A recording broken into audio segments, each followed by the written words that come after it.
Now we're gonna actually build our waypoint list. And yes, I did break my pencil, so I switched to this one. I've set up the page a little differently than we've been doing it before because we're gonna need a lot of space to make the list off to the side here. So I've kind of dedicated it all to there, and I've moved all of our information off to the right here. I've also crossed off L1 because we no longer need it either. We just, for this one, need LV and, wait, actually, oh, we're actually also done with CA. Okay, cool. We can cross that off as well. CA is no longer important. Now, remember what I said. Tangent of latitude of the waypoint, X being a waypoint. The goal of this equation is to find the latitudes of our waypoints. Why do we not care about finding the longitudes? Well, because we pick the longitudes of the waypoints. We pick where we want to be. And then DLOVX here, difference of longitude from the vertex to the waypoint or from the waypoint to the vertex, is a arbitrary value that we decide. It's how far we want our waypoints to be away from the vertex on either side. And then we're going to be applying that to the latitude of the vertex, tangent of LV. So the normal DLOVX is 10 degrees, 10 degree increments, because that's comes out to, 10 degrees is 600 miles. Theoretically, 10 degrees of latitude is 600 miles. Obviously, when you're changing your value of latitude, it's going to affect how much 10 degrees is worth. But in theory, we're working off 10 degrees of longitude, which is close to 600 miles. It's always 600 minutes of longitude, but that's not the same thing. So how we do that is we have to work out from the vertex to the starting and the ending point. So I always set up this table by writing my departure point at the top, my arrival point at the bottom, and my vertex in the middle, hoping I've given enough space on either side, but I don't know until I write things out. Then what I do is I'm going to write the longitudes of a location 10 degrees this way, and then a location 10 degrees this way. So our departure point is 70 degrees west, and we're arriving 21 degrees east. Our vertex is 11 degrees west. So if I'm going this way to the departure point, I'm going to the west. So if I'm going 10 degrees to the west in this, from here in this direction, I'm adding because I'm going from west to more west. So I'm gonna just separate that quickly. So now we're at 21 degrees, 18.7 minutes west. That's 10 degrees from the waypoint, or from the vertex. All right, this is the vertex, to the west. And then over here, we would have 001 degrees, 18.7 minutes west. That's 10 degrees to the east, because we're going to the east to get to our destination. So we're reducing how west we are. Now, if we were to go 20 degrees, so not 20 degrees from here, but 20 total degrees to get to this one, we would add an additional 10 degrees to this longitude, and we'd get 031 degrees, 18.7 minutes west. If we were to go 20 degrees on this side, right there, well, we've actually now passed the prime meridian. We were at 1 degree west, and we're going to now be like something like 9 degrees east. So we have to really quickly calculate that properly. Let's see. 1 degree, 18.7 minutes west, plus 10 degrees east, which we're just going to do 9 degrees and 60 minutes, so that we've already carried it over to the east. So we do 18.7 minus 60, gets a negative number, adds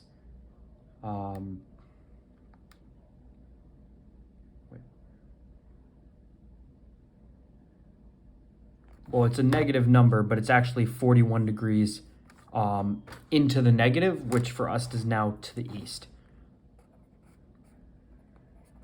So we went 60 minutes from 18. So here was 18, here's 0, over here is 41, total distance being 60. So we now got 41 east, and then 1 minus 9 is going to give us -8, or 8 degrees in the east. So now our next waypoint on this side will be 008 degrees, 41.3 minutes east. That is still 10 degrees to the east of this point here, and it's still proportional to everything else. It's just now that we passed over the prime meridian, we had to quickly do that adjustment to be working in the eastern hemisphere instead of just working in like negative west. So then we keep moving because we still haven't reached our destinations on either side. So we do another 10 degrees this way, which brings us to 30 total on this side. And we get 041 degrees, 18.7 minutes west. And we do another 10 degrees this way, which is 30 degrees on this side. And we get 018 degrees, 41.3 minutes east. But look at that. We're 18 degrees east. Our final destination is 21 degrees east. So we don't need to go another 10 degrees. Another 10 degrees will get us to 28 east, and that's past where we need to go. So I was really scrunching these together because I didn't know how many I would need to be filling out on either side. But we're actually done this way because we've got this waypoint, the vertex, then this waypoint, then this point, then this waypoint, and then we're at our destination. We do have to keep going on this side though, because we're only at 40 degrees. We need to get to 70. So now we do 40 degrees on this side, which is an additional 10 degrees to the side. So we get 051, 18.7 minutes west, and we do 50 degrees, which is an additional 10 degrees, and we get 061, 18.7 minutes west. And now we're there. If we win another 10 degrees, we would get to 071, and that's past our starting location. So we've gone far enough that we're now right next to or close to our starting location.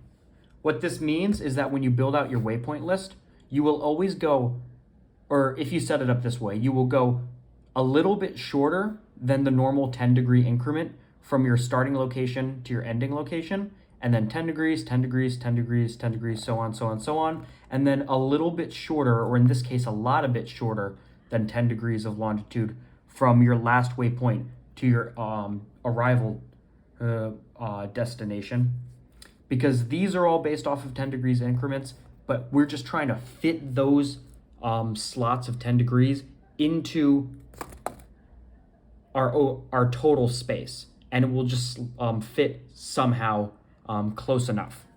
So now we have our waypoint list in longitudes. Like I said, we don't need this formula here to find the longitude of each of our waypoints.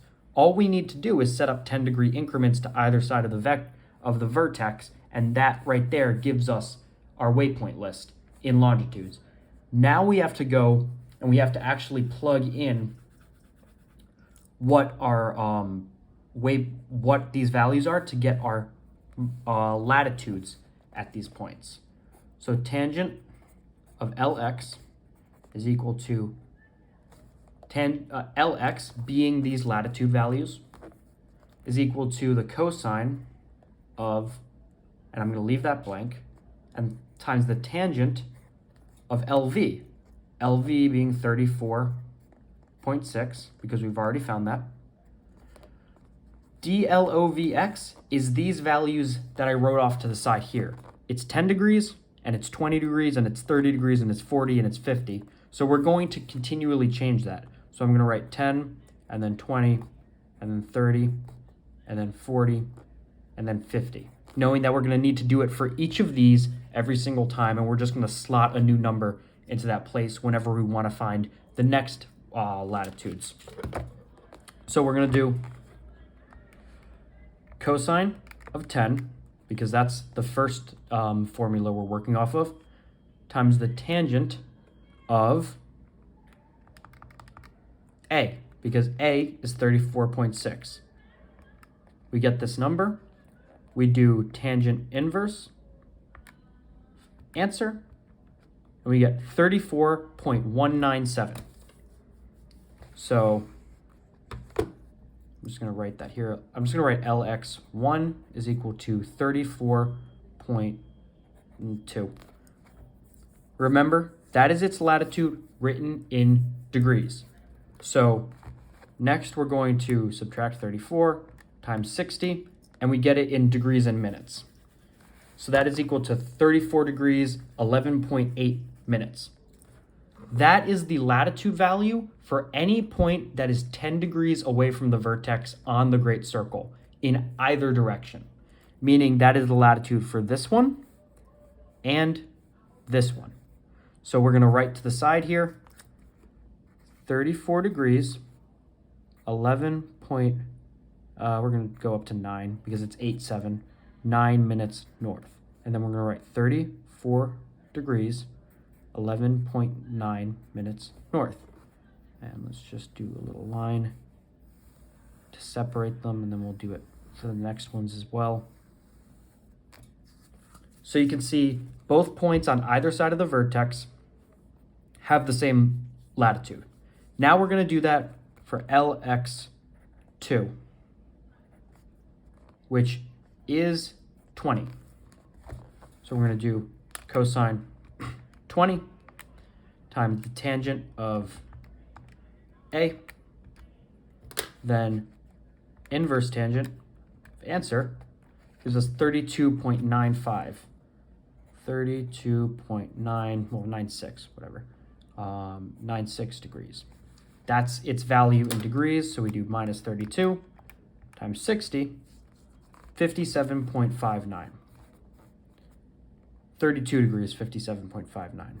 So now we've got 32 degrees, 57.59. We'll just do 6 minutes north. For this one, that's 20 degrees away. And then also for this one, 32 degrees, 57.6 minutes north. Now we separate them from the next set.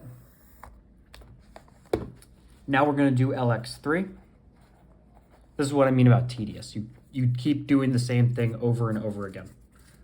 So now LX3, we plug in 30, cosine 30 times tangent of,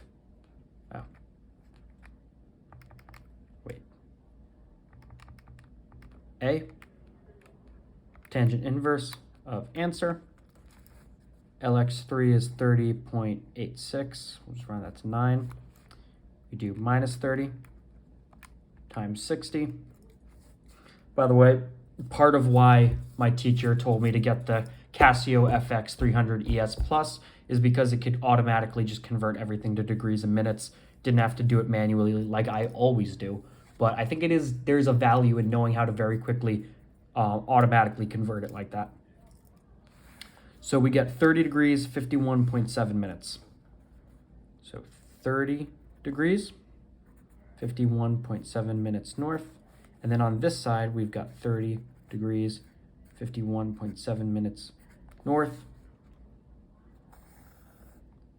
And you can see that got us to the end of our waypoints towards the destination, because we have no more left to go this way, but we still have to keep going this way because we've got 2 more spots to fill in.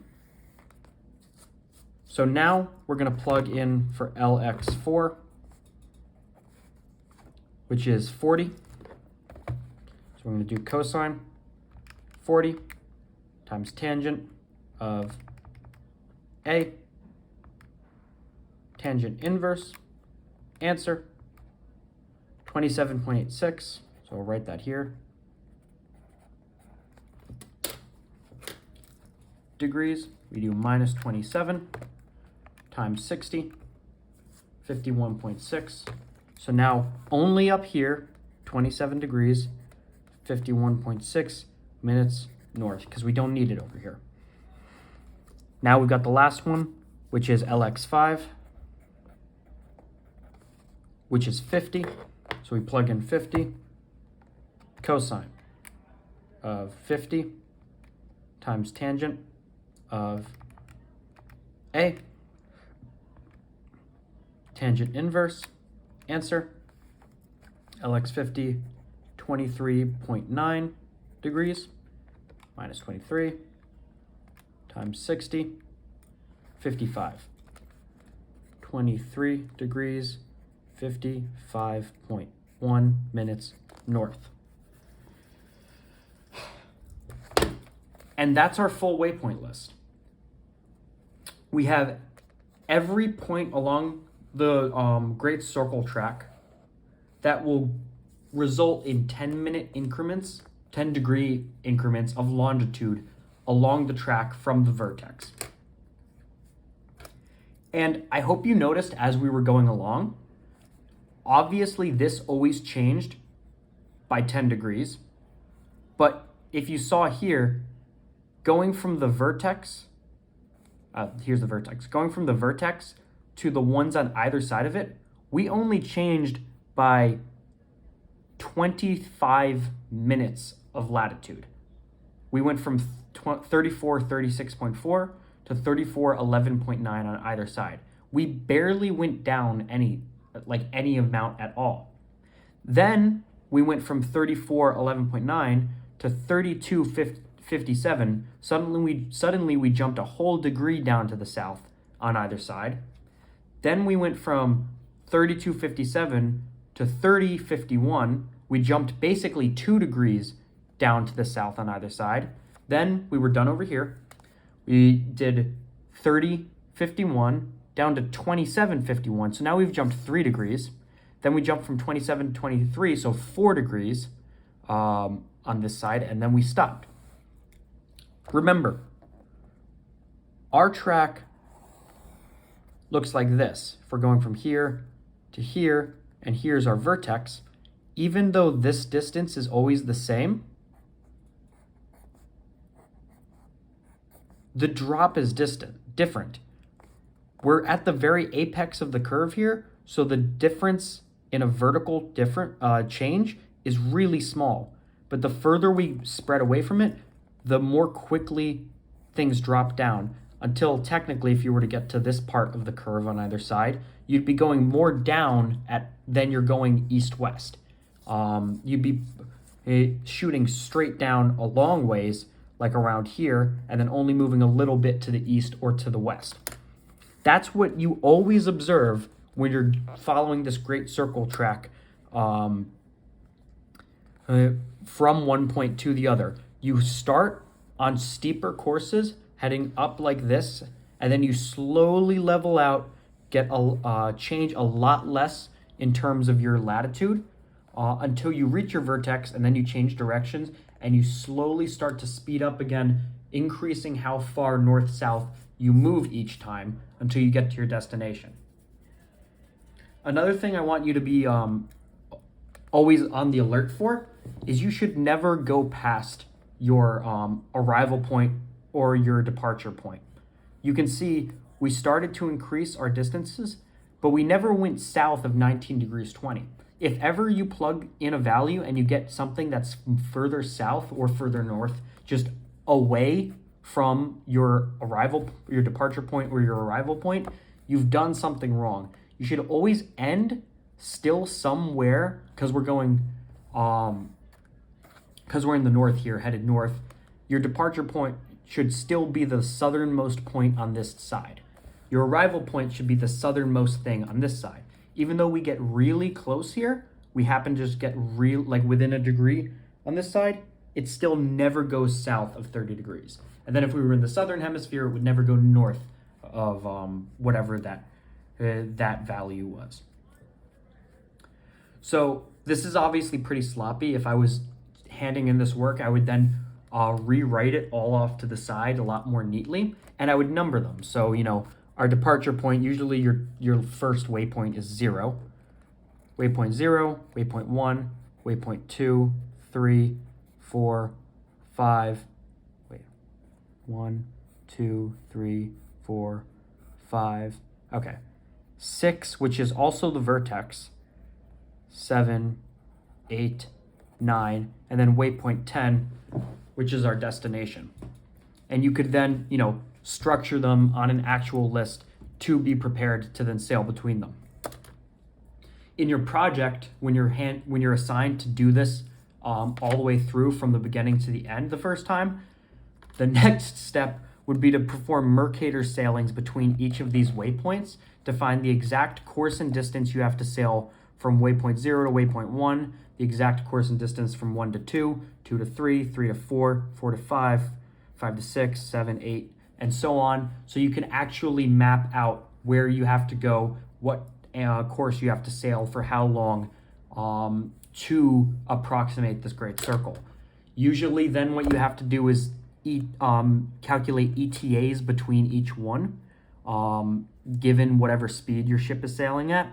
And then if you really want to put in a lot of work, you have to do time zone corrections as you pass through different time zones, so you always stay within the local time of the time zone throughout all of this. So when you do this for your project, it's going to be a lot more work here. But I'm done. I found my waypoint list. Technically, this is the end of the Great Circle sailing side of things, because this is the last time you're working out the geometry of a Great Circle. Everything beyond that is TNAV stuff that's still obviously necessary, but not something you need to know because you've already been taught it. Now, I want to remind you that this is the more common type of Great Circle, where you're mostly going east-west and you're only changing a little bit north-south. Remember, we went from 19 degrees to 30 degrees north, so we didn't actually change our latitude that much. I'll do another video where we go through one where we're doing more north-south than we are doing east-west. And I'll also have us pass the equator so you can see how that kind of changes things. The waypoint list still fundamentally works the same way. You start by setting up your vertex, your departure point, and your arrival point, though if it was the other type, the vertex would be outside of the list. And then you just build 10-degree increments off of the vertex until you've filled out the whole distance between the departure point and the arrival point. And then you use this equation, plugging in these differences of longitude into the equation to calculate what the latitude of each of these points will be, so that in the end, you have a full waypoint list.